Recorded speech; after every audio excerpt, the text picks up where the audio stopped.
Hello अस्सलाम वालेकुम।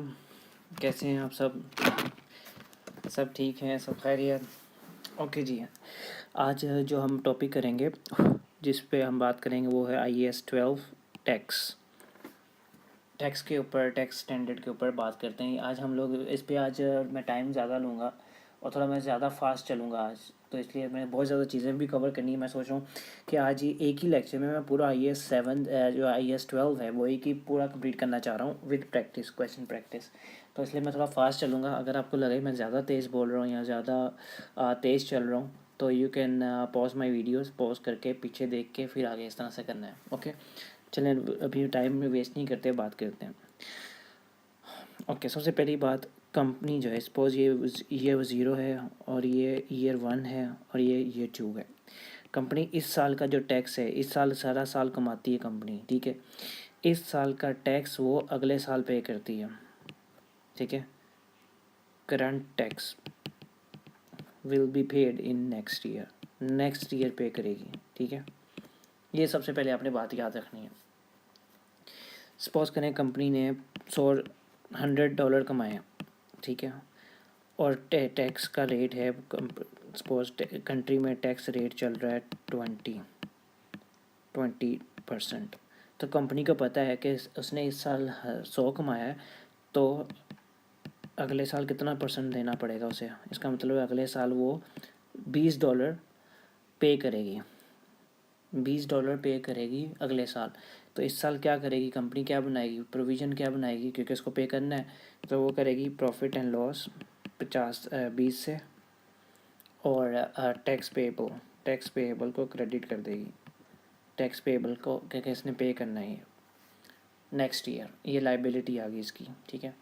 और जब नेक्स्ट ईयर पे करेगी तो फिर उसको अगले साल को, जब ये साल आएगा तो इसको ये वाला सेल्स टैक्स भी पे करना है, और प्लस इस साल में इसने कुछ तो कमाया होगा ना, इसने वो प्रोविज़न भी क्रिएट करनी है, ठीक है। अब क्या होता है, प्रॉफिट एंड लॉस अकाउंट में क्या करते हैं हम लोग, क्या करते हैं, सपोज करंट टैक्स है हमारा है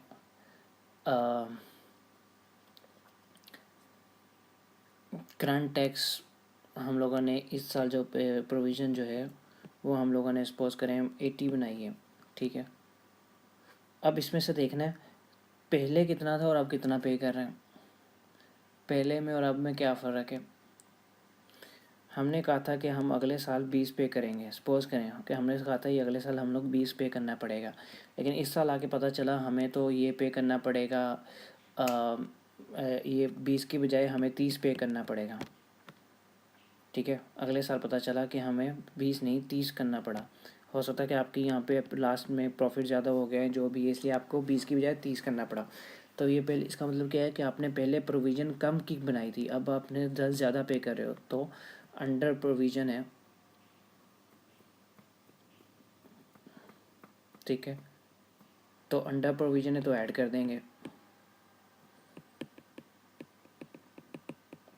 अगर सपोज करें ओवर है, यानी हमने बोला है कि हम नेक्स्ट ईयर 30 पे करना है, 30, लेकिन हमें एक्चुअली 20 पे करना है, तो ये होता है ओवर प्रोविज़न, यानी आपने ज़्यादा बना लिया था प्रोविज़न पिछले साल, तो वो फिर लेस कर देते हैं इसमें से, करंट टैक्स में से।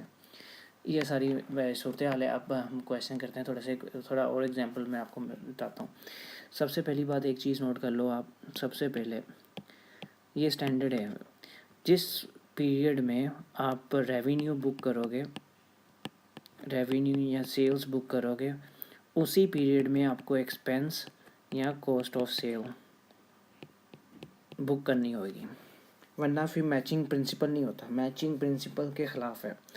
ऐसा करोगे तो मैचिंग प्रिंसिपल है।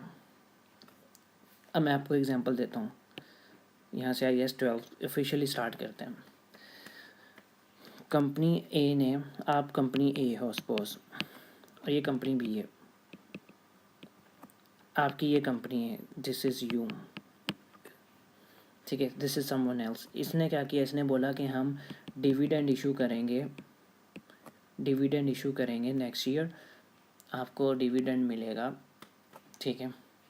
सपोज करें इन्होंने बोला 1 लाख डिविडेंड मिलेगा कंपनी ए को, तो आपके कानों में बात आई, आपने बोला बहुत ज़बरदस्त डिविडेंड मिलने वाला है, तो डिविडेंड अगर मिलने वाला है तो आप क्या बनाओगे, आपकी प्रॉफिट एंड लॉस कैसे बनेगी। ये देखो आप क्या करोगे, सेल्स आपने बुक किया, फिर जैसे मैंने बताया जिस पीरियड में आपने रेवेन्यू या सेल बुक करना है उसी पीरियड में आपने उसका एक्सपेंस भी बुक करना है।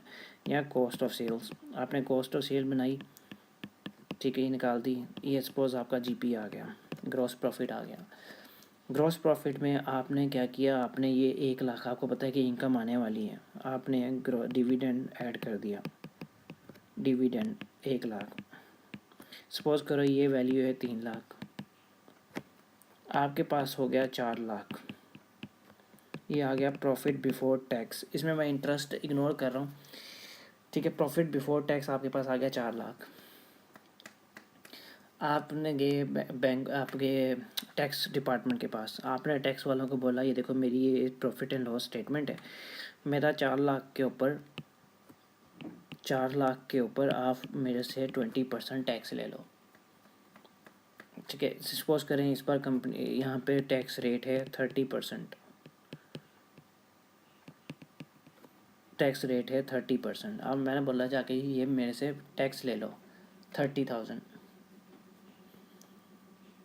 ठीक है। उन्होंने क्या बोला, उन्होंने बोला 1 मिनट दिखाना, सेल्स सही है, कॉस्ट ऑफ सेल सही बुक की है, जीपी भी सही है आपका, ये डिविडेंड क्या है। तो आपने बोला ये जो अभी अगले साल जो हमें इनकम आएगी ना उसके ऊपर टैक्स है। तो टैक्स वाले ने बोला पागल हो क्या, अभी का आपने अभी इनकम आई भी नहीं है, हम लोग अनरियलाइज्ड इनकम के ऊपर या प्रॉफिट के ऊपर टैक्स नहीं लेते। टैक्स वाला ने बोला कि अभी आप चले जाओ, अभी नहीं हम टैक्स लेंगे, जब आपके पास ये पैसे आ जाएंगे तो अगले साल पे कर देना, अभी नहीं पे करना, अभी पे करने की ज़रूरत नहीं है।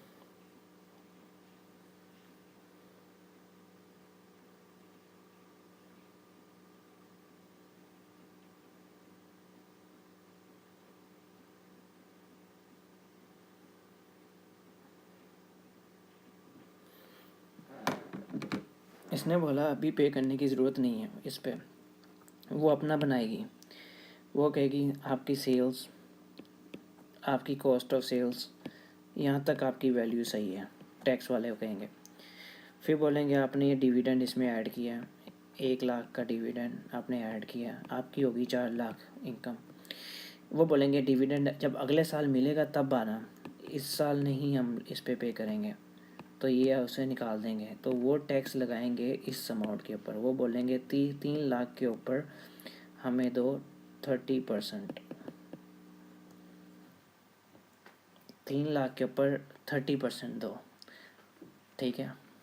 3 लाख पे 30%, ये हमारी टैक्सेबल अमाउंट होगी एज पर टैक्स डिपार्टमेंट।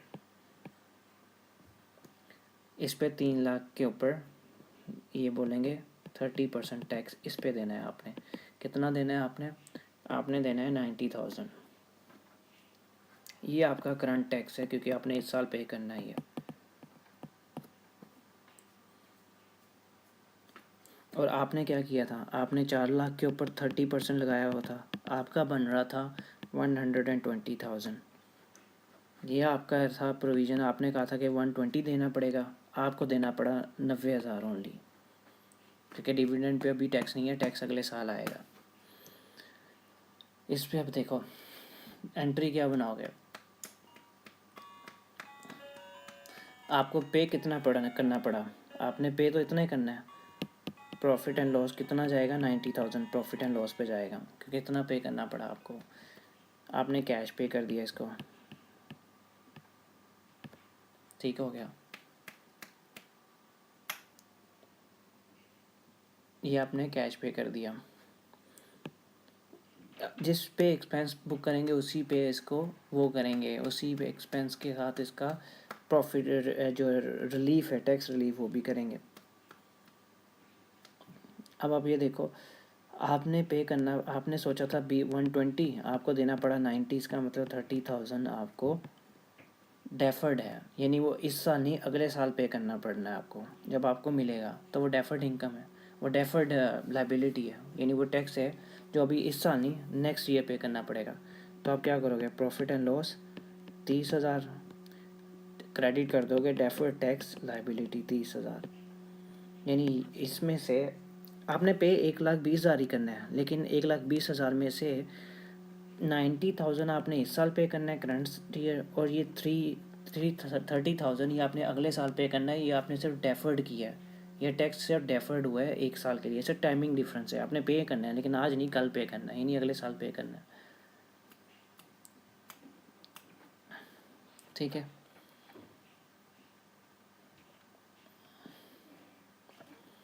इसी तरह से ये तो होगी आपकी इनकम की बात। अब बात करते हैं आपकी एक्सपेंस की बात। ऐसा एक्सपेंस जो आपको लगता है कि इस साल नहीं अगले साल का आपको एक्सपेंस होना पड़ेगा, जैसे कि IAS 37 हमने पढ़ा था, ठीक है, प्रोविजंस वाला, प्रोविजन और वारंटीज़ वाला। इसकी क्या होती है, आपकी तीन कंडीशन मेजर होनी चाहिए। एक है present obligation from past event measure reliably, and third थी let me think I just forgot present obligation from the past event. दूसरी कंडीशन होती है प्रोबेबल चांसेस, प्रोबेबिलिटी होनी चाहिए उसमें, प्रोबेबल। और थर्ड है मैयर रिलायबली, जिसको मैयर किया जा सके। तीन चीज़ें, अगर तीन कंडीशन मीट होगी तो आपको ये लाइबिलिटी आपकी पे करना है। इस साल आपने क्या किया, आपने सेल बुक की, फिर आपने कॉस्ट ऑफ सेल बुक की, ठीक है, ये आ गया 3 लाख। फिर आपने क्या किया, आपने बोला कि अगले साल की जो वारंटी है ना आपको क्लेम पड़ गया, आपने सोचा आपने पे तो करनी है वारंटी, तो आपने 1 लाख रुपया इसमें से लेस कर दिया, ठीक है। आपके पास आ गया 2 लाख का प्रॉफिट बिफोर टैक्स। आप गए टैक्स डिपार्टमेंट के पास, उन्होंने टैक्स डिपार्टमेंट वालों ने बोला चलो ठीक है, सेल्स सही है, कॉस्ट ऑफ सेल भी सही है, ये वारंटी ये क्या चीज़ है। तो आपने बोला जो कल नुकसान होने का है ना, यानी कि आपने अगले साल आपको नुकसान होना है, ये आपके पास क्लेम आ गया है तो अगले साल आपने पे करना है, तो इसलिए ये प्रूडेंस कॉन्सेप्ट है। अकाउंटिंग की दुनिया में प्रूडेंस कॉन्सेप्ट के मुताबिक हमने सही किया है, लेकिन टैक्स डिपार्टमेंट प्रूडेंस कॉन्सेप्ट नहीं मानता, वो कंसोलिडेशन नहीं मानता, वो किसी को कुछ नहीं मानता, वो डेप्रिसिएशन नहीं मानता। और बात, वो डेप्रिसिएशन के बजाय वो आपको टैक्स अलाउंस देता है। टैक्स अलाउंसेस, टैक्स अलाउंस हो गया, और फर्स्ट ईयर अलाउंस हो गया, एनुअल ईयर अलाउंस हो गया, इस तरह से वो डेप्रिसिएशन नहीं मानता। इन्होंने क्या बोला, कॉस्ट ऑफ सेल आपकी सही है, 2 लाख आपका PBT है, 2 लाख। उन्होंने बोला कि ये 1 लाख रुपये क्यों मैनेज किया, क्योंकि अभी आपने पे तो नहीं किया ना, अभी आपने पे नहीं किया, जब पे करोगे तो हम लोग करेंगे। ये वापस डाल दो, वारंटी क्लेम वापस डालो इसमें, ठीक है। वारंटी क्लेम जब वापस डालेंगे तो ये हो गया 3 लाख। वो बोलेंगे कि आपका टैक्सेबल इनकम है 3 लाख, इसके ऊपर टैक्स पे करो। हम लोगों ने तो किया था 2 लाख के ऊपर, वो बोलेंगे नहीं 3 लाख के ऊपर टैक्स पे करना है आपने। 3 लाख के ऊपर 30% पे करना पड़ेगा आपको, जो कि बनता है 90,000। और आपने क्या किया था, आपने 2 लाख के ऊपर 30% निकाला हुआ था, जो कि बनता है 60,000। जब आपको ये पता लगा कि आपने अगले साल पेमेंट देनी है, तो आपने प्रूडेंस कॉन्सेप्ट के मुताबिक एक एंट्री बनाई होगी 1 लाख की। प्रॉफिट एंड लॉस 1 लाख आपने डेबिट कर दिया एक्सपेंस में और आपने क्रेडिट कर दिया प्रोविज़न फॉर वारंटी, कि आपको पता है कि ये अगले साल आपने पे करना है। ये प्रोविज़न फॉर वारंटी आपने बनाई होगी, जिस पीरियड में इसका एक्सपेंस बुक करेंगे उसी पीरियड में इसका रिलीफ भी करेंगे, इसका डेफर्ड एसेट। जैसे मैं आपको बताऊं, जिसकी वजह से एक चीज़ सबसे जो है बात याद रखना, ये आगे पढ़ाता भी हूँ मैं, टेम्पररी डिफरेंसेस में 2 चीज़ें आती हैं, वो भी मैं आपको बताऊँगा। जिस वजह से आपके नेट फ्यूचर प्रॉफिट कम हो जाए ना, आपको नुकसान होए, तो जब नुकसान होएगा, जब आपको डैमेज होएगा, जब आपको ज़ख़म लगेगा, तो वो मरहम पट्टी भी करेंगे आपकी, ठीक है। इसी वजह से अगर आपको जो है नुकसान होता है, it's know about trading losses, अगर आपको कोई प्रोविज़न कुछ भी ऐसा जिसकी वजह से आपकी प्रॉफिट कम हो जाए, उसके ऊपर आपको रिलीफ मिलता है, टैक्स रिलीफ मिलता है, टैक्स रीबेट मिलता है। तो वो आपका क्या होता है, डेफर्ड टैक्स एसेट, उसमें डेफर्ड टैक्स लाइबिलिटी नहीं होती। इस पे आपने 30% इस पे आपने लगाना है, 30% 1 लाख पे लगाएंगे तो कितना आता है आपके पास? डेफर्ड एसेट आएगा 30,000 का, और क्रेडिट करोगे प्रॉफिट एंड लॉस 30,000। इसका मतलब ये है, जब आप टैक्स वालों के पास जाओगे ना, टैक्स वालों को आप इससे समझ लो, टैक्स वालों के पास गया, आपने बोला ये 1 लाख रुपए का जो है ना हमें नुकसान हो गया, हमें टैक्स रिलीफ चाहिए। वो बोलेंगे भी नुकसान नहीं हुआ, अभी आपने पैसे दिए तो नहीं है ना, अगले साल देंगे तो आपको वो मिलेगा, तब मैं आपको ये टैक्स रिलीफ दे दूँगा।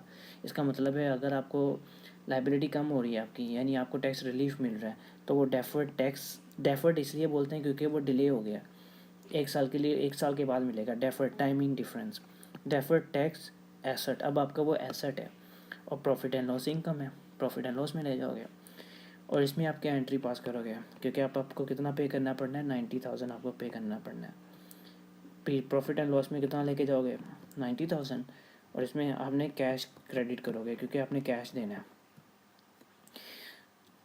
अब ये देखो, इसमें जैसे ये मैंने बुक किया था, ठीक है, ये बात तो समझ आ गई आपको, सही है। अब ये फ़र्क क्यों आ रहा है कि डेफर्ड टैक्स किस वजह से आया, ये फ़र्क क्यों है? फ़र्क सिर्फ़ और सिर्फ टाइमिंग का फ़र्क है, सिर्फ टाइमिंग की वजह से।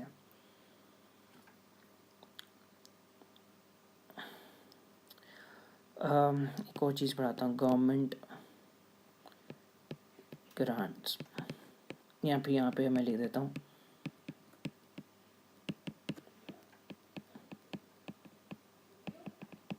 Furlough scheme. गवर्नमेंट ग्रांट्स में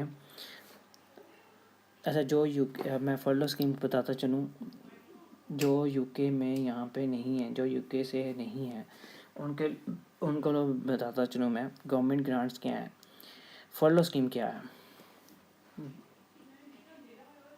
जब यहाँ पे कोरोना वायरस की वजह से, कोरोना वायरस जब यहाँ पे आया और यूके में, और उन्होंने, गवर्नमेंट ने लॉकडाउन कर दिया यहाँ पे, फिर लॉकडाउन की वजह से काफ़ी लोगों की जॉब भी गई है, काफ़ी लोग, मिलियंस लॉस है जॉब्स। फिर गवर्नमेंट ने अनाउंस किया फर्लो स्कीम, उन्होंने बोला कि 80% हम आपको देंगे, कंपनी वालों को, आप अपने बंदे मत निकालो, जॉब से मत निकालो, जो बंदा जो काम नहीं कर सका वो 80% उनकी सैलरी गवर्नमेंट पे करेगी। तो ये है फर्लो स्कीम, यानी गवर्नमेंट ग्रांट मिली है। अब सपोज करें अगर मेरी कंपनी को गवर्नमेंट ग्रांट मिली है, यानी फर्लो स्कीम से मैंने पैसा क्लेम किया है, तो मैं प्रॉफिट एंड लॉस में बनाऊंगा सेल्स, फिर मैं बुक करूंगा कॉस्ट ऑफ सेल, ये आपका आ गया ग्रॉस प्रॉफिट। सपोज करें 3 लाख रुपया ग्रॉस प्रॉफिट आया आपका, ठीक है, इसमें मैं ऐड कर दिया गवर्नमेंट ग्रांट, ये मैंने ऐड कर दिए 1 लाख रुपया, इसमें मेरे पास हो गया 4 लाख। अब मैं टैक्स वालों के पास गया, मैंने बोला मेरे से टैक्स ले लो भाई। जब टैक्स वालों ने देखा ये भी सही है, सेल्स, कॉस्ट ऑफ सेल्स सही है, मैंने बोला ये क्या है, मैंने बोला ये फर्लो स्कीम से पैसा आया है, ये वो है जो गवर्नमेंट से ग्रांट मिली है मुझे। तो उन्होंने बोला हम लोग गवर्नमेंट वाले इतने अच्छे हैं कि अगर हम ग्रांट देते हैं तो इस पर टैक्स नहीं लेते, तो इस पर कोई टैक्स है नहीं है।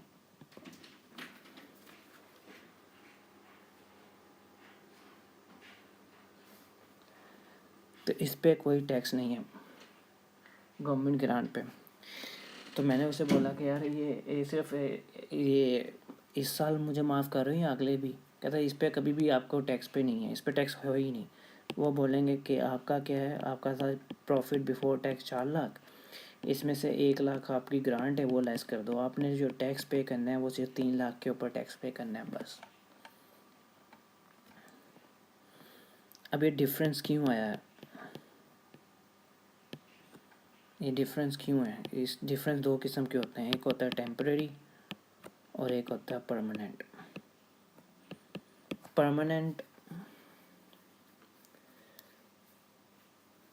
परमानेंट वाला में तो कोई होता ही नहीं है, वो आज नहीं तो कभी भी नहीं, उस पर ना टैक्स आज है ना कभी टैक्स कल होएगा।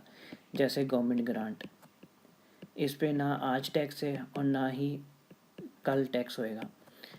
फिर आ गया पॉलिटिकल डोनेशन, इस पे भी कोई टैक्स नहीं है, ना आज ना कल। फाइन्स और पेनल्टीज, फाइन्स और पेनल्टीज़ के ऊपर आपको टैक्स रिबेट नहीं मिलेगा, ठीक है। सिर्फ टेम्परेरी डिफरेंस के ऊपर जो है वो फ़र्क आता है, जो इसका सिर्फ बोलते हैं टाइमिंग का फ़र्क है। यानी आपको आज नहीं लेकिन कल आपको पे करना पड़ेगा, आज नहीं कल पे करना पड़ेगा। डिविडेंड हमने पढ़ लिया, जैसे प्रोविज़न पढ़ ली, वारंटी पढ़ ली। अब देखो इन्वेंट्री का आपको बताता हूँ। इन्वेंट्री का केस, इस पे लगता है IAS 2, ठीक है, law of cost and NRV। मेरी कंपनी की इन्वेंट्री थी 1000 की, ठीक है। हमारे लड़के से, मेरे अकाउंटेंट से वो इन्वेंट्री गिर गई, उसकी NRV डैमेज होगी। उसके बाद NRV कितनी आ गई? 700 आ गई। अब प्रूडेंस कॉन्सेप्ट क्या कहता है कि लॉस हो गया तो मैं उसी वक्त ही बुक कर लूँ, लॉस उसी वक्त ही बुक कर लूँ। तो लेकिन टैक्स डिपार्टमेंट वाला प्रूडेंस कॉन्सेप्ट नहीं मानता, उसके लिए आज भी इन्वेंट्री 1000 की है।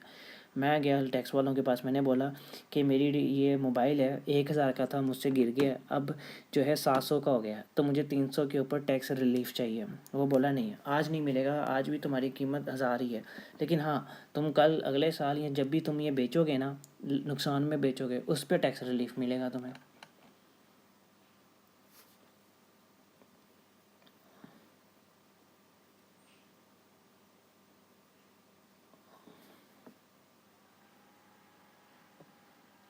इसी तरह से टैक्स डेप्रिसिएशन, कंपनी वाले क्या करते हैं, अगर 3,00,000 का एक एसेट है और 3 ईयर लाइफ है उसकी, 3 ईयर लाइफ है, तो वो क्या करते हैं, स्ट्रेट लाइन है तो 1000 एवरी ईयर डेप्रिशिएट करेंगे। ईयर 1, ईयर 2 1000 डेप्रिशिएट करेंगे, फिर ईयर 3 के ऊपर भी 1000 डेप्रिशिएट करेंगे। लेकिन जो टैक्स डिपार्टमेंट है वो क्या करता है, कहता है आपने आज ही पैसा दिया है, सारा पैसा आपने आज ही दे दिया है, तो वो उसी वक्त ही पूरा का पूरा टैक्स रिलीफ उसी वक्त ही कर देते हैं।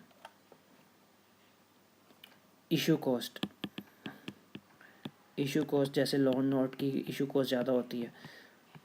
आप लोग क्या करते हो, सपोज करें अगर तो 1000 है लोन नोट की कॉस्ट और 5 ईयर की है लोन नोट, तो आप क्या करते हो, पर ईयर 200 कॉस्ट स्प्रेड करते हो 5 ईयर्स के ऊपर, पर $200 पर ईयर। लेकिन टैक्स डिपार्टमेंट वाला क्या करता है, उसी वक्त ही पे कर देता है आपको सारा, तो इस वजह से आपको डिफरेंस आ जाता है।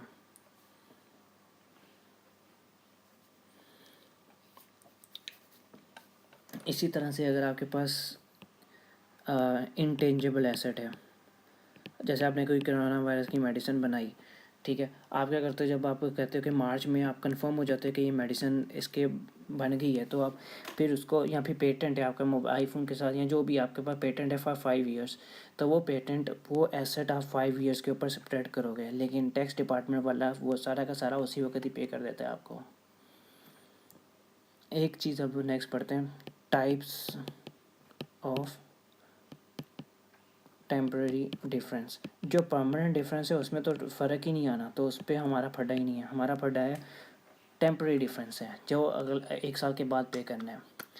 जैसे मैंने आपको सबसे टेम्परेरी डिफरेंस यहाँ तो होते हैं टैक्सेबल टेम्परेरी डिफरेंस, यहाँ होता है डिडक्टेबल टेम्परेरी डिफरेंस। दो होते हैं, टैक्सेबल होंगे या डिडक्टेबल होंगे। जैसे टैक्सेबल में क्या है, डिविडेंड, यानी आपने टैक्सेबल तब होंगे जब आपका अगले साल आपको पता है कि फ्यूचर में टैक्स बढ़ेगा, यानी आप ज़्यादा कमाओगे तो ज़्यादा टैक्स पे करोगे। डिविडेंड अगले साल मिलेगा तो इसका मतलब है उस वक्त आपका टैक्सेबल होएगा। ये आपने ये इनकम के ऊपर टैक्स आज नहीं लेकिन कल देना है। तो जो भी आपका प्रॉफिट जो बढ़ाता है, अगर फ्यूचर टैक्सेबल प्रॉफिट अगर इंक्रीज़ होंगे तो आपको वो टैक्सेबल होंगे। फ्यूचर टैक्सेबल प्रॉफिट इंक्रीज,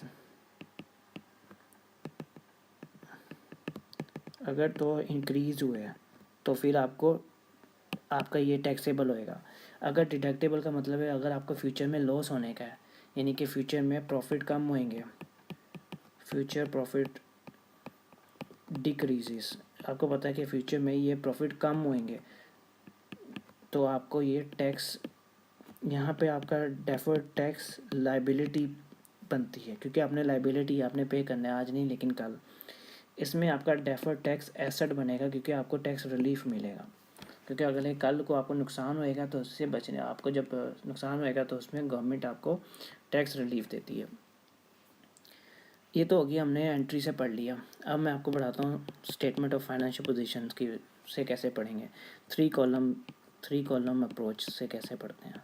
यही चीज़ हम लोगों ने सही वैसे ही करना है। कैरिंग वैल्यू, फिर टैक्स बेस, यानी कि टैक्स के मुताबिक कितनी वैल्यू है इसकी, टैक्स बेस, और टेम्परेरी डिफरेंस, या तो डिडक्टेबल है या फिर टैक्सेबल है। ये मैं अभी चीज़ बना रहा हूँ, इसकी आप पिक्चर ले लो, इसको आप याद कर लो। अगर एसेट का केस होए, और कैरिंग वैल्यू ज़्यादा होए, और टैक्स बेस कम होए, यानी कैरिंग वैल्यू ज़्यादा है और टैक्स बेस कम है, यानी कि आपके पास 1500 की चीज़ है लेकिन टैक्स उसकी एज़ पर टैक्स उसकी 1000 है, तो वो आपका यहाँ पे आएगा टैक्सेबल, टीडी।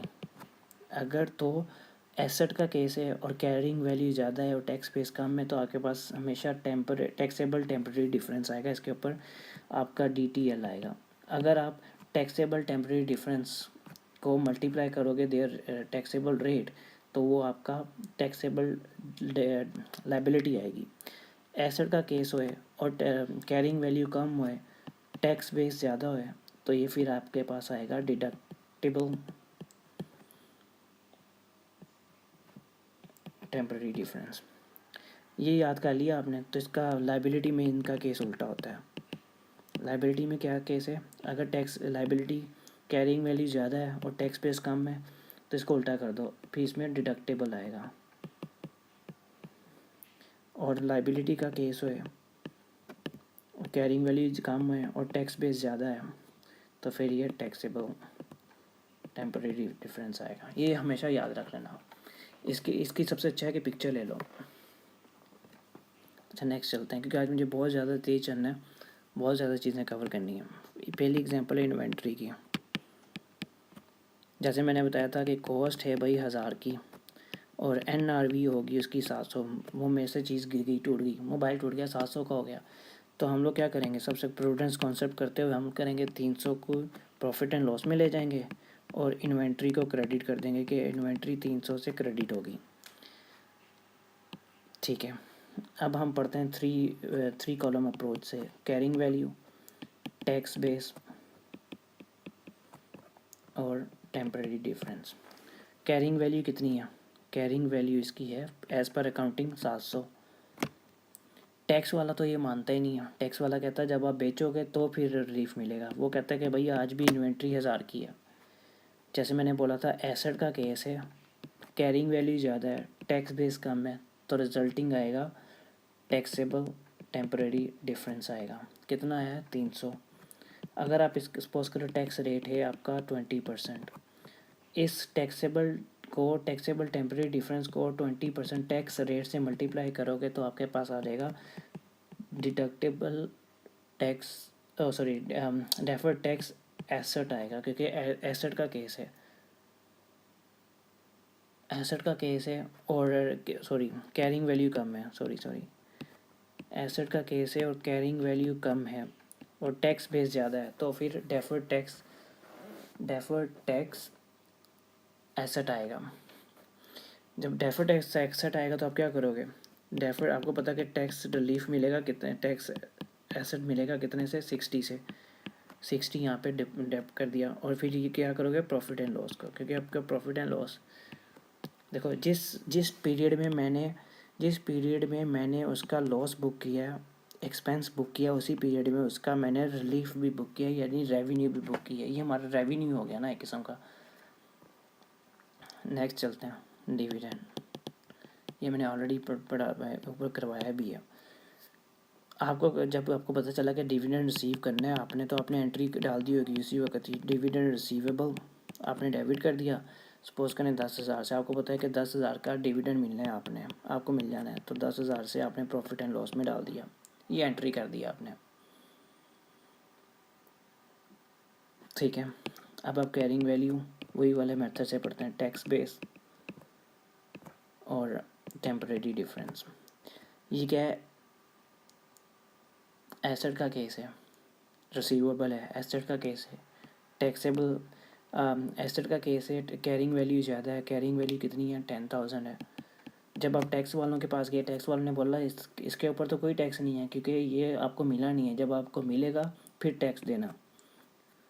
तो टेम्प्रेरी डिफरेंस कितना है? 10,000। इसके ऊपर आप अगर आप रेट लगाओगे, सपोज करो 30% अगर रेट है तो आपके पास आएगा 3,000। ये आ गया। टेम्परेरी डिफरेंस को टैक्स रेट से मल्टीप्लाई करोगे तो आपके पास आ जाएगा डेफर्ड टैक्स लाइबिलिटी, क्योंकि अगले साल ये प्रॉफिट बढ़ रहे हैं, ज़्यादा हो रहे हैं, तो इसलिए टैक्सेबल लाइबिलिटी आएगी। तो आप क्या करोगे? डेफर्ड टैक्स साथ ही आप बुक कर दोगे प्रॉफिट एंड लॉस को, क्योंकि आपका नुकसान होगा ना, तो आप प्रॉफिट एंड लॉस को बुक कर दोगे कितने से? 3,000 से। फिर क्रेडिट क्या करोगे? क्रेडिट कर दोगे डेफर्ड टैक्स लाइबिलिटी, यानी कि अपने लाइबिलिटी ये पे करना है। अब आप देखो, जिस पीरियड में मैंने उसका इनकम बुक किया उसी पीरियड में उसका एक्सपेंस भी बुक कर दिया मैंने।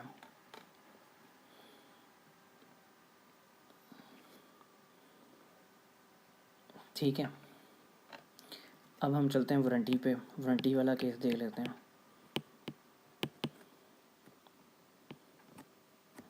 वारंटी पे क्या है?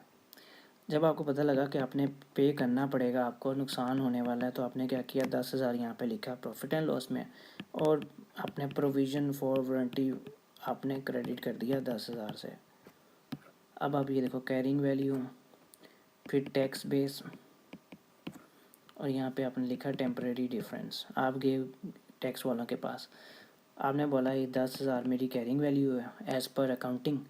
तो जो टैक्स डिपार्टमेंट है वो बोलेगा भाई ये कौन सी, ये तो अनरियलाइज्ड है, अनरियलाइज पे हम लोग टैक्स नहीं लेते, इस पर अभी नुकसान तो नहीं ना हुआ, आपने पे नहीं किया, जिस दिन पे करोगे उस दिन हम लोग टैक्स देंगे, टैक्स रिलीफ करेंगे। तो 10,000 के ऊपर सपोज करो इसका आपके पास टैक्स रेट है 30%, तो ये क्या आएगा आपका? लाइबिलिटी का केस है, लाइबिलिटी का केस है, कैरिंग वैल्यू ज़्यादा है, टैक्स बेस कम है, तो आपका डेफर्ड डिडक्टेबल आएगा। डिडक्टेबल यानी कि कल को फ्यूचर में आपके प्रॉफिट कम हो रहे हैं, अगर फ्यूचर में प्रॉफिट कम होएंगे तो आपको मरहम पट्टी भी लगाएंगे, तो मरहम पट्टी के लिए फिर आपको डिडक्टेबल है, तो डिडक्टेबल को मल्टीप्लाई करोगे तो आपके पास डेफर्ड टैक्स एसेट आ जाएगा। तो आप यहाँ पे क्या करोगे? यहाँ पे एंट्री आप पास करोगे डेफर्ड टैक्स एसेट 3,000 से, ठीक है, और यहाँ पे प्रॉफिट एंड लॉस को क्रेडिट कर दोगे यहाँ पे।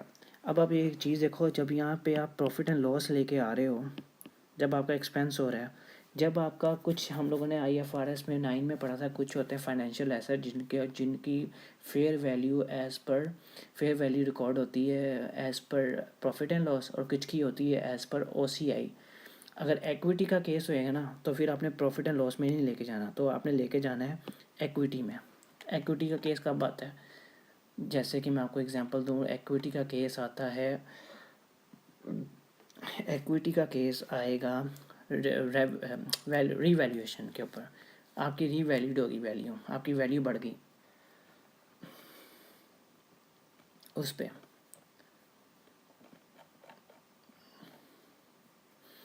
चलिए अब कुछ क्वेश्चन करते हैं।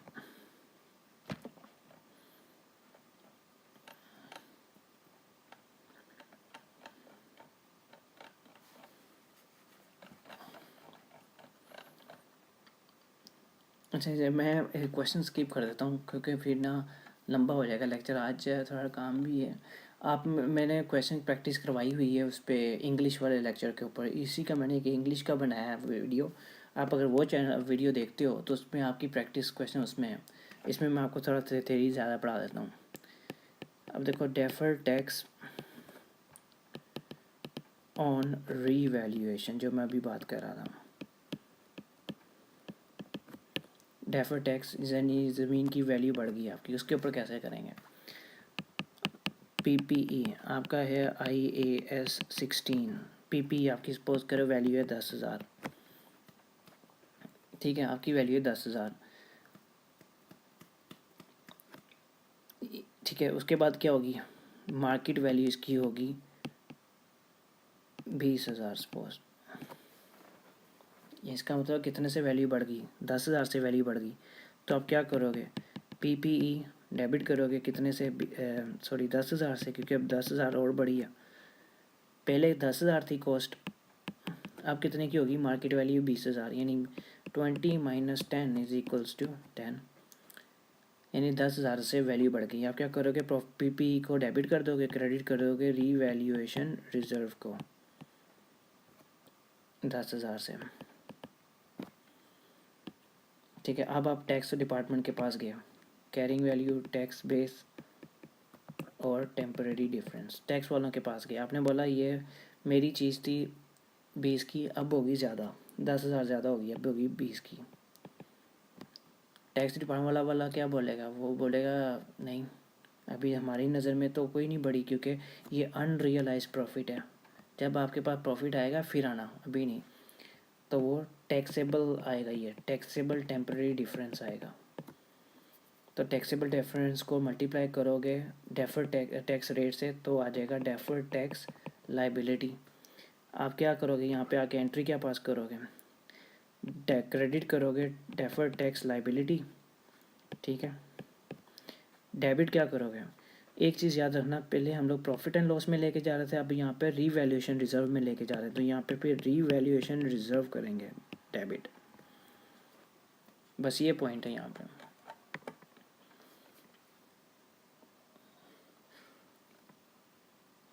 अगर एसेट OCI में जा रहा है तो यहाँ पे फिर OCI लिखेंगे, यहाँ पे भी फिर OCI में लिखेंगे। जैसे कुछ फेयर वैल्यू एज पर OCI में करते हैं, उसका फेयर वैल्यू का इम्पैक्ट OCI में जाता है, तो फिर यहाँ पे फेयर वैल्यू OCI लिखेंगे। ये भी चीज़ पढ़ दी हमने। अब एक चीज़ बढ़ाता हूँ, आपके पास मल्टीपल आ गए हैं, ठीक है, मल्टीपल एंट्रीज आ रही हैं आपके पास यहाँ पे, जैसे ही करंट कैरिंग वैल्यू है, फिर टैक्स बेस है, फिर आपके पास ये है टेम्परेरी डिफरेंस है। तो इसमें क्या आता है, सपोज करें यहाँ पे आ गया टैक्सेबल टेम्परेरी डिफरेंस, फिर आ गया डिडक्टेबल टैक्स टेम्परेरी डिफरेंस, फिर आ गया डिडक्टेबल टेम्परेरी डिफरेंस, फिर टैक्सेबल आ गया। तो आपने क्या करना है, इनका नेट करना है, टैक्सेबल है तो प्लस, डिडक्टेबल है तो माइनस। तो जो भी यहाँ पे माइनस या प्लस की वैल्यू आएगी वो आपने लेनी है।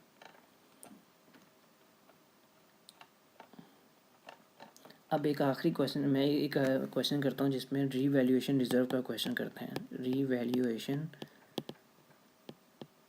रिजर्व का एक क्वेश्चन करते हैं जो रीवैल्यूएशन रिजर्व का है।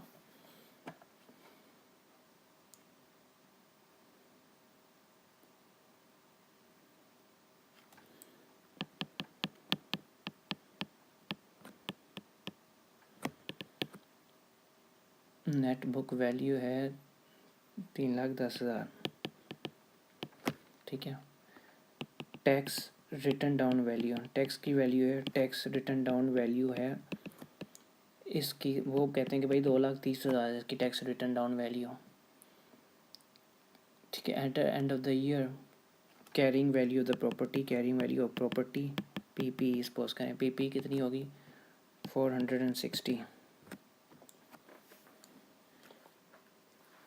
मुझसे 10 मिनट दे दो, मैं फाइनलाइज कर रहा हूँ, 10 minute. Okay, carrying value of PP कितनी है 4,60,000। रिटर्न डाउन वैल्यू कितनी है, टैक्स रिटर्न डाउन वैल्यू है इसकी 2,70,000 इस वाले एसेट की, ठीक है। इसमें क्या किया इसने, रीवैल्यूड हो गया ये, यानी कि रीवैल्यूड बाय 90,000 से ये एसेट बढ़ गया, इंक्रीज़ होगी मार्केट वैल्यू इसकी।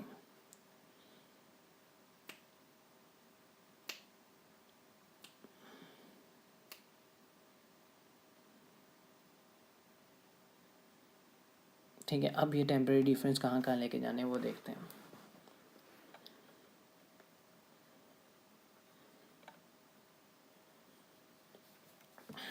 चलें, ये ईयर 1 है और ये ईयर 2 है। आप क्या करोगे, सबसे पहले PP ये हम लोग क्या करते हैं, कैरिंग वैल्यू, टैक्स बेस, फिर हम लोग निकालते हैं टेम्परेरी डिफरेंस। कैरिंग वैल्यू आपने निकाली 3,10,000, ठीक है। इसमें लिखा हुआ है टैक्स, इसकी टैक्स रिटर्न डाउन वैल्यू जो है टैक्स वाले मानते हैं 2,30,000, ठीक है। वो कहते हैं 3 लाख नहीं है, उन्होंने पहले अलाउंस दिया होगा क्वेश्चन के एज पर द क्वेश्चन, उन्होंने बोला टैक्स बेस है 2,30,000। अब इन दोनों का डिफरेंस लो, इन दोनों का डिफरेंस ले लो, वो आता है 80,000। अब देखो टैक्स कैरिंग वैल्यू एसेट का केस है, कैरिंग वैल्यू ज़्यादा है, टैक्स बेस कम है, तो फिर आपके पास आएगा ये टैक्सेबल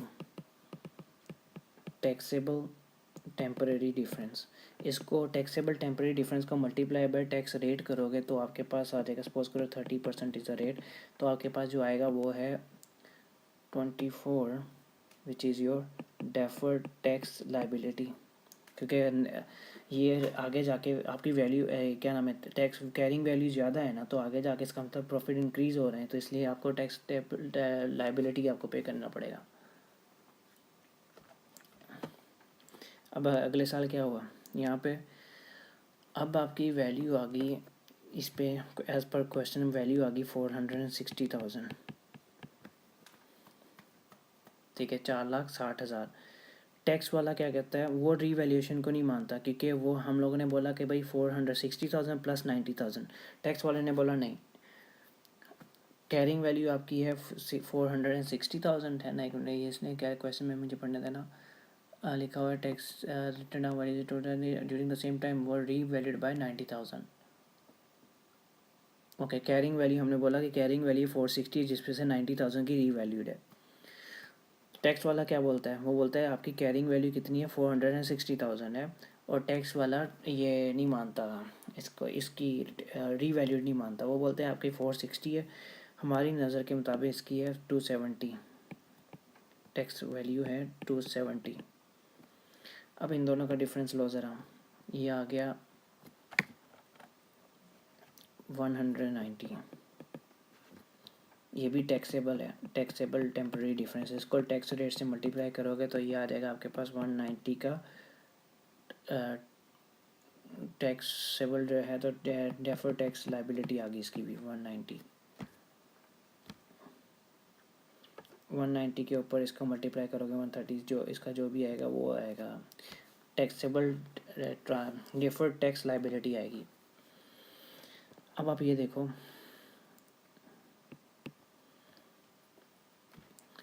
पीपी के मुताबिक जब आपको रीवैल्यूएशन रिजर्व हुआ, ज़्यादा बढ़ गया, जब 90,000 बढ़ गई, तो आपने क्या एंट्री पास की होगी, पीपी डेबिट, और साथ ही आपने पास कर दिया रीवैल्यूएशन रिजर्व क्रेडिट कर दिया, कितने से, 90,000 से।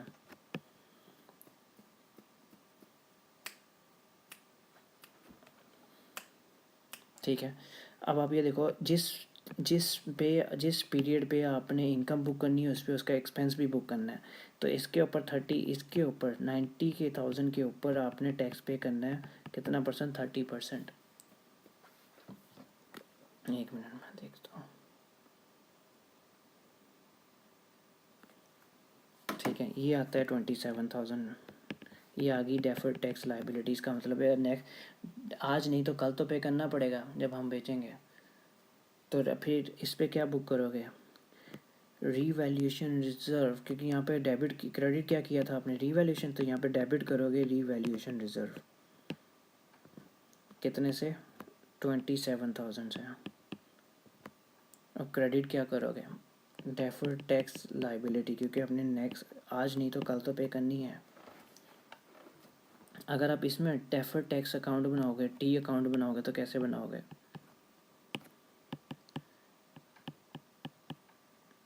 Deferred tax T account, brought down आपने क्या लिखा, कम ओपनिंग बैलेंस कितना है, इस साल का ओपनिंग बैलेंस पिछले साल का क्लोजिंग है, पिछले साल कितना था 24, ये आ गया 24,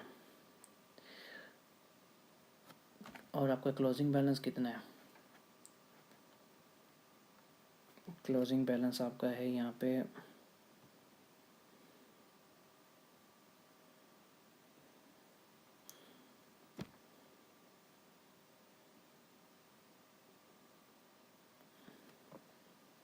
क्योंकि मैंने क्वेश्चन में कुछ चीज़ें स्किप की हैं जिसमें मैंने इंटरेस्ट और प्रोविज़न मैंने ऐड नहीं की, तो सपोज करें इसका क्लोजिंग बैलेंस इतना है, तो हम लोग क्या करते थे, हम लोग इन दोनों का डिफरेंस लेके प्रॉफिट एंड लॉस में डाल देते थे। इधर आएगा तो अगर इस साइड पे आया तो ये है एक्सपेंस, अगर इस साइड पे आया तो ये आपकी इनकम होती है, ठीक है, यानी कि टैक्स रिलीफ मिलेगा आपको, टैक्स से वापस मिलेगा। इस बार आपने ऐसा नहीं करना, इस बार आपने क्या करना है, अब आपने डायरेक्ट इन दोनों का आपने डिफरेंस नहीं लेना, क्योंकि इसमें से आपकी कुछ डेफर्ड इनकम क्यों आई है, डेफर्ड टैक्स लायबिलिटी आई है रीवैल्यूएशन रिजर्व की वजह से। तो इसमें से कुछ एक्सपेंस आपका बड़ा है रीवैल्यूएशन रिजर्व की वजह से, तो वो आप पहले लिखोगे रीवैल्यूएशन रिजर्व के साथ कितना 27, और बाकी का अब आप डिफरेंस ले लो। ये आएगा फिर अगर 15 यहाँ पे आता है प्रॉफिट एंड लॉस, ये वैल्यू आपकी 15 जो है ये करंट प्रॉफिट एंड लॉस की स्टेटमेंट में चला जाएगा एज अ बैलेंस अमाउंट। ये है प्रॉफिट एंड लॉस में जाएगा as a current tax.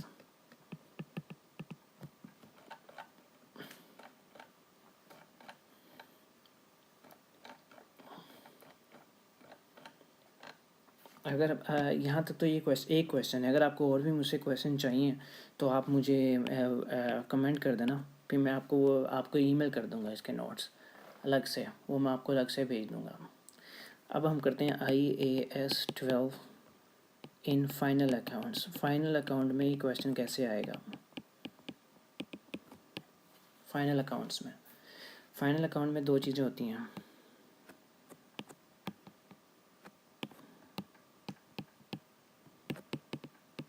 Current tax और डेफर्ड टैक्स। इन दोनों को आपको प्लस करना होता है तो आपका फाइनल अकाउंट मैच हो जाता है, बैलेंस हो जाता है। अब आपने करना क्या है, ये अब मैं कुछ लिखने लगा हूँ, वो आप पिक्चर लेके अपने पास रख लेना, वो याद कर लेना, हर एक बार ऐसे ही आएगा। एस्टिमेटेड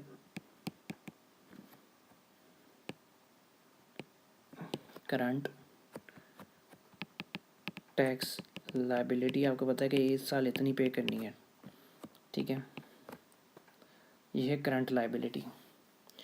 अगर तो आपको मैंने बताया था, अगर तो अंडर प्रोविज़न है, आपने पिछले साल आपने अंदाज़ा लगाया, आपने बोला कि इस साल का टैक्स आप अगले साल पे करोगे, ठीक है, आपने बोला अगले साल मुझे हो सकता है 10 पे करना पड़े, लेकिन अगले साल आपको जाके पता चला 10 नहीं, आपको तो 15 पे करना पड़ा है।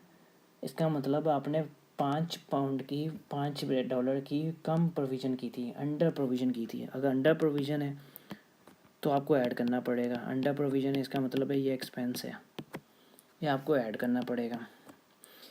ओवर प्रोविज़न आपने कहा कि हो सकता है आपने बोला है कि इस साल का टैक्स आपने अगले साल पे करना है, आपने बोला अगले साल मैंने £20 पे करने हैं, 20, लेकिन अगले साल आपको जब टैक्स पे करना पड़ा आपको पता लगा आपने सिर्फ 15 करना है, 20 नहीं 15 करना पड़ा है, तो इसका मतलब है आपने 20 की थी, आपको पे 15 करना पड़ा है, इसका मतलब ओवर प्रोविज़न थी।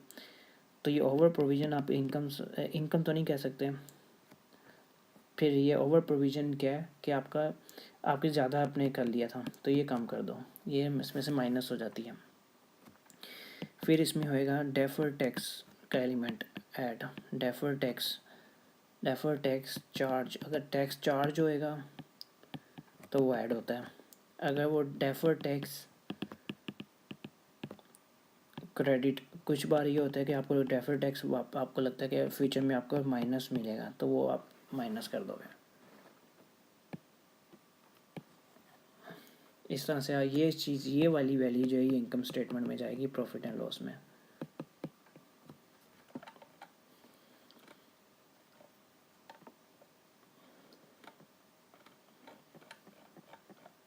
चलिए एक आखिरी क्वेश्चन करते हैं, फिर मैं, ये किट का क्वेश्चन है, एग्ज़ाम किट का क्वेश्चन है, तामसीन कंपनी के नाम से। Income tax payable for the year कितना है, 60,000। Over provision from previous year, पिछले साल से ओवर प्रोविज़न है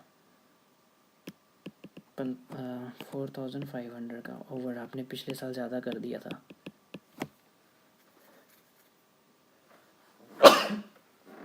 अल्हम्दुलिल्लाह, हो तो नहीं क्या कहीं corona virus, okay. Over provision है पिछले साल का 4500। Opening defer tax, opening defer tax है 2600 और क्लोजिंग डेफर टैक्स है provision for defer tax closing है 3200। ठीक है, अब आपने ये बताना है कि प्रॉफिट एंड लॉस में क्या चीज़ आएगी, कितना जाएगा प्रॉफिट एंड लॉस में, क्या चीज़ आएगी, ये क्वेश्चन है। इसकी एक पिक्चर ले लो, फिर मैं आगे मूव करता हूँ। अब आप देखो करंट टैक्स कितना पे करना पड़ना है आपने, करंट टैक्स कितना पे करना है, करंट टैक्स है 60,000। आपने इस साल कितना पे करना पड़ना है आपको, 60,000 आपको पे करना पड़ना है। 60,000 आपको पता लगा कि आपने पे करना है। इसमें से लेस कर दोगे ओवर प्रोविज़न, अगर अंडर होता तो हम ऐड करते हैं। ओवर प्रोविज़न इसमें से लेस कर दो। अब आप देखो डेफर टैक्स, इन दोनों का डिफरेंस लो। Defer tax opening minus defer tax closing. Opening कितना था 2600 और क्लोजिंग कितना है 3200। इसका मतलब है 600 से बढ़ गया, 600 से बढ़ गया, ये 600 से आपने बढ़ाया, तो यहाँ पे 600 से बढ़ा है, तो इसको ऐड कर दो डेफर टैक्स में। डेफर टैक्स में इसमें इस वैल्यू को ऐड कर दो, तो इस तरह से आएगा। ये आ गया आपके पास, ये वैल्यू आ गई आपके पास।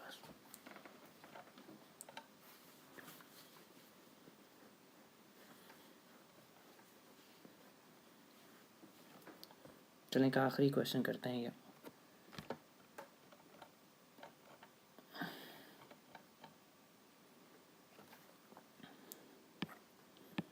ये टी अकाउंट है, ट्रायल बैलेंस।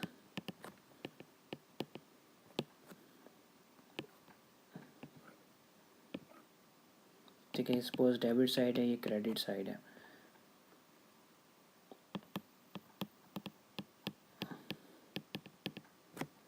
टैक्सेशन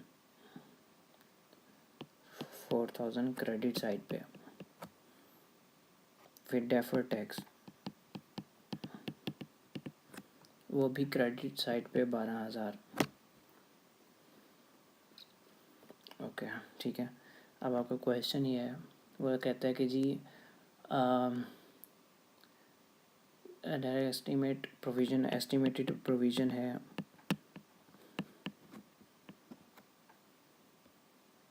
उप्स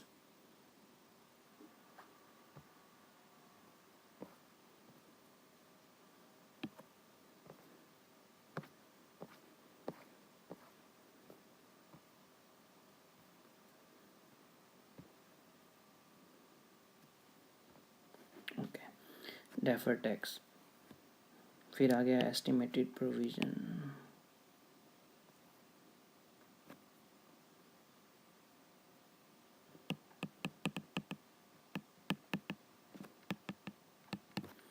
एस्टिमेटेड प्रोविज़न है 15,000। Carrying value of non exceeds the written down value by 30,000। Okay, carrying value non current asset exceeds by 30,000, यानी रिटर्न डाउन वैल्यू से 30,000 ज़्यादा है, और टैक्स रेट है 30%। ये क्वेश्चन है आपका। अब आपने बताना कि प्रॉफिट एंड लॉस में क्या जाना है।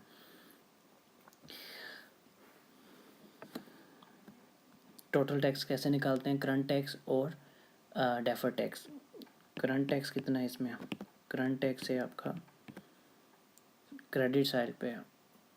एक क्रेडिट साइड का मतलब करंट टैक्स, ये क्रेडिट साइड पे, इसका मतलब है कि ये ओवर प्रोविज़न है, ज़्यादा प्रोविज़न थी इसलिए क्रेडिट पे। अगर डेबिट होता तो एक्सपेंस होता, तो इसका मतलब अंडर प्रोविज़न है। करंट टैक्स एस्टिमेटेड कितना है 15,000, यानी कि 15,000 हमें लग रहा है इस बार पे करना पड़ेगा 15,000। ठीक है, इस पे आपने ओवर प्रोविज़न है तो लेस कर देते होते हैं अपने। और ओवर प्रोविज़न कैसे पता चला, क्योंकि ये क्रेडिट साइड पे, ये देखो क्रेडिट साइड पे 4,000। अब आपकी वैल्यू आ गई डेफर टैक्स। इसमें डेफर टैक्स का यहाँ पे हम लोग अकाउंट बनाएंगे, क्लोजिंग और ओपनिंग। हमने बोला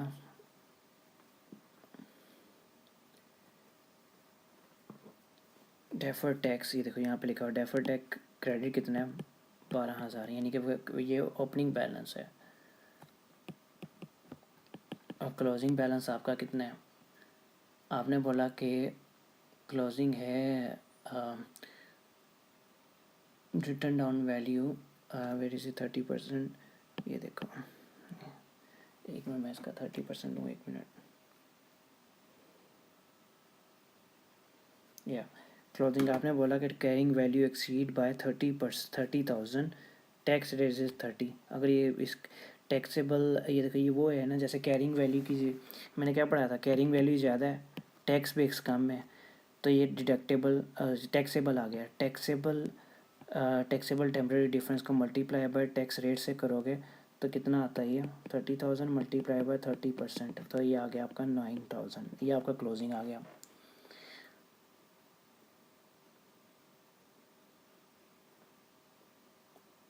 ठीक है, अब इन दोनों का डिफरेंस ले लो आप, इन सब का डिफरेंस लोगे तो कितना आता है, ये आ गया आपका क्लोजिंग है उसका, ये 3,000 ये इस साइड पे आ रहा है। इसका मतलब ये 3,000 आपकी इनकम टाइप यानी टैक्स क्रेडिट है, टैक्स का आपको रिफंड मिला है, तो ये टैक्स क्रेडिट आ जाएगा, टैक्स क्रेडिट साइड पे आ जाएगा 3,000 का क्रेडिट।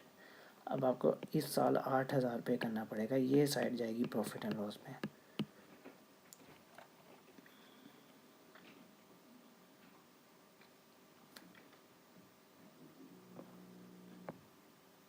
ठीक है, लास्ट क्वेश्चन करते हैं अभी, लास्ट सेम टैक्सेशन कितना है 7,000 क्रेडिट साइड पे।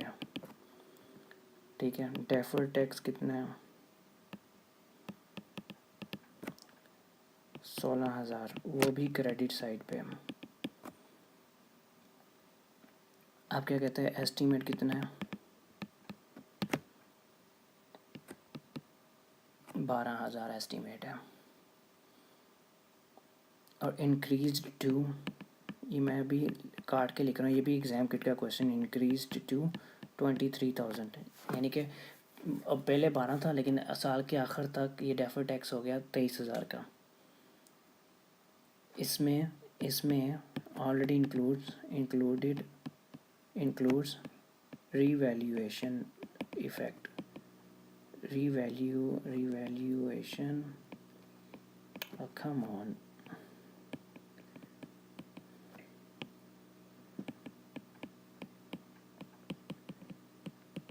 इसमें रीवैल्यूएशन का इफेक्ट शामिल है। एंड रीवैल्यूड कितना हुआ है 10,000 से रीवैल्यूड हुआ है, और टैक्स रेट है 30%। इसमें रीवैल्यूएशन का इफेक्ट लेना है आपने डेफर टैक्स में। अब हम क्वेश्चन हल करते हैं without wasting time, it is best to take a picture. ठीक है, नेक्स्ट क्या करते हैं, प्रॉफिट एंड लॉस कैसे बनाएंगे अभी। हम लोग क्या करते हैं, पहले करंट टैक्स कितना है, करंट टैक्स में एस्टिमेटेड है 12,000, यानी हमें लगता है कि 12,000 देना पड़ेगा इस साल।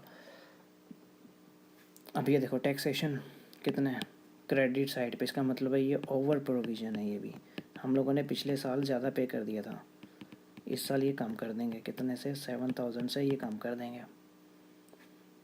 अब यहाँ पे डेफर टैक्स का इफेक्ट लेना है। अब डेफर टैक्स के लिए एक चीज़ याद रखना है, यहाँ पे हम लोगों ने रीवैल्यूएशन भी लेना है। अब डेफर टैक्स का अकाउंट बनाते हैं, defer tax brought down, opening कितना है, ये हम ओपनिंग बाद में बताता हूँ, इसमें एक ट्रिक है ओपनिंग में। क्लोजिंग पहले देख लो आप, क्लोजिंग कितने है 23,000, ये वाला क्लोजिंग लिखा हुआ मैंने, ये 23,000।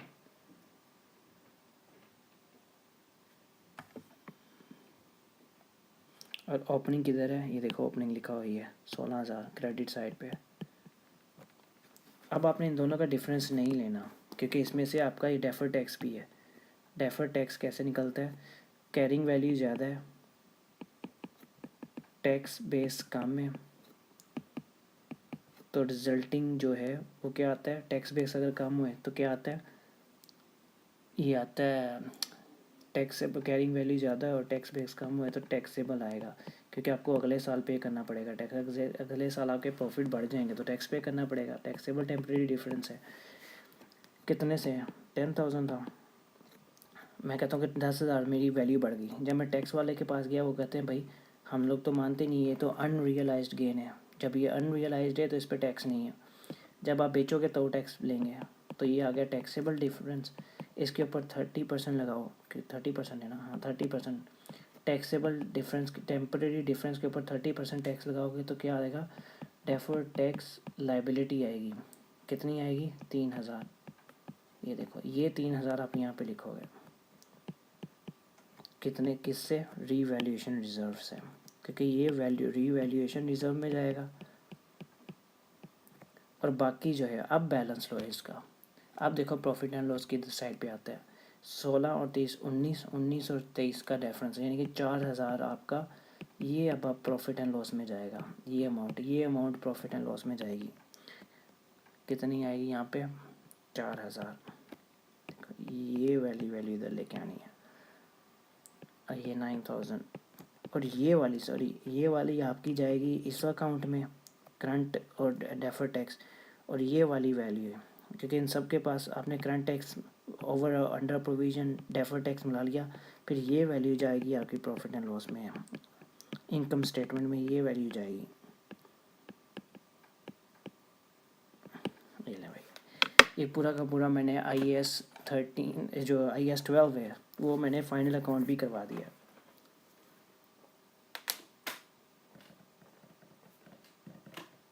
अगर आपने इसके नोट्स चाहिए हुए हैं तो आप मुझे मैसेज कर देना, फिर मैं इसके नोट्स आपको PDF में भेज दूँगा। इसके अलावा, इसके बाद अगर आप कोई और आप अकाउंटिंग स्टैंडर्ड चाहते हो जिस पे मैं वीडियो बनाऊँ तो आप मुझे मैसेज कर दो, फिर मैं उस अकाउंटिंग स्टैंडर्ड के ऊपर आपको मैं कमेंट कर दो, फिर मैं उस अकाउंटिंग स्टैंडर्ड पे आपको मैं वीडियो बना दूँगा। अब समझ आ गई बात। आपने क्या करना है, क्रेडिट है। मैं थोड़ा सा ज़्यादा तेज़ चला हूँ क्योंकि मेरे पे भी टाइम कम था। आज वीकडेज़ है, आज वीकेंड नहीं है, वरना मैं अक्सर घर पे बैठ के फिर मैंने ईजी होके बनाना था। आप मुझे अगला लेक्चर बता देना कि किस पे मैंने अगली वीडियो बनाऊँ। ओके, सी या, बाय।